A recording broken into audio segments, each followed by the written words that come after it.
మీరు దాన్ని రాజకీయ రంగు పోలిమి ఇంకా గట్టిగా నెల 10 రోజులు కూడా కాకుండానే ప్రభుత్వం ఏర్పాటు అవ్వకుండానే మీరు రకరకాల విమర్శలు చేసి అక్కడికి వెళ్ళి జగనన్న పథకాలు, జగన్ మామ, ఇంకా ఎంతకాలం మీరు ఇలాంటి మాటలు మాట్లాడతారు? అధికారం ఉన్నప్పుడు నటించారు, అధికారం పోయినప్పుడు నటిస్తున్నారు. నటనల మీద పరిపాలన సాగదు. ఈ విషయం ఇప్పటికే మీకు అర్థమై ఉండాలి, మీ వైసీపీ నాయకులు కూడా అర్థమై ఉండాలి. ఎంతకాలం ఇంకా నటిస్తారు మీరు? ఓపెన్ గా ఉండండి. 2019లో మీకు అద్భుతమైనటువంటి తీర్పు ఇచ్చారు ప్రజలు మీకోసం.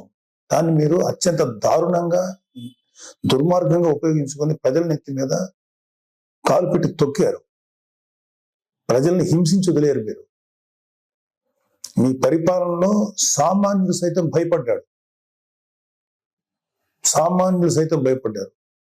ప్రజల కోసం నిలబడిన కొంతమంది నాయకులు, కొంతమంది కార్యకర్తలు తప్ప ప్రతి ఒక్కరు భయపడ్డారు. ప్రతి వాళ్ళు భయపడ్డారు. మీరు ఇప్పుడు వచ్చేసేసి ఏదో అన్యాయం జరిగిపోయింది, డెఫినెట్ గా ఇది తప్పే, దీన్ని నేను ఖండిస్తున్నాం. కానీ దీనికి రాజకీయ రంగు భూమి, ఈ శవ రాజకీయాలు చేయకండి. కూటమి ప్రభుత్వం పరిపాలనా పరంగా ఏదన్నా ఉంటే విమర్శించండి. ఇంకా నెల కూడా కాకపోయినా సరే అది చేయలేదు, ఇది చేయలేదు అన్నారు. ఓకే, అది ఎలా చేయాలో మాకు తెలుసు. కూటమి ప్రభుత్వానికి చేసి చూపిస్తాం.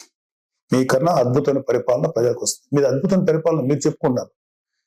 అంతకన్నా దుర్మార్గ పరిపాలన భారతదేశ రాజకీయ చరిత్రలో ఏ రాష్ట్రం జరగల, ఓన్లీ ఆంధ్రప్రదేశ్లో జరిగింది.